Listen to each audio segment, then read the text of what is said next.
বাজারে দীর্ঘদিন ধরে ২,০০০ টাকার নোটের সংকট দেখা গিয়েছিল।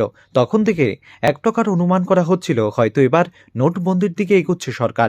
জল্পনা অনুযায়ী এবার ২,০০০ টাকার নোট সম্পূর্ণভাবে তুলে নেওয়ার সিদ্ধান্ত নিল আরবিআই।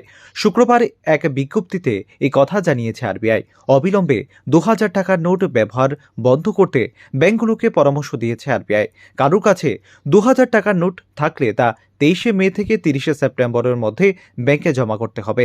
২০১৬ সালে নোট বাতিল করেছিলেন নরেন্দ্র মোদী সরকার। সেবার ৫০০ এবং ১,০০০ টাকার নোট বাতিল করা হয়েছিল, যা ঘিরে দেশজুড়ে শোলগুড় পড়ে গিয়েছিল।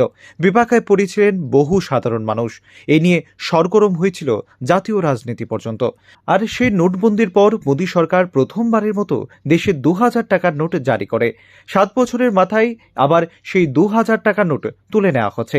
এক্ষেত্রে আরবিআই এর বক্তব্য, ২০১৬ সালের নোটবন্দির সময় নোটের ঘাটতি পূরণ করতে বাজারে ২,০০০ টাকার নোট আনা হয়েছিল।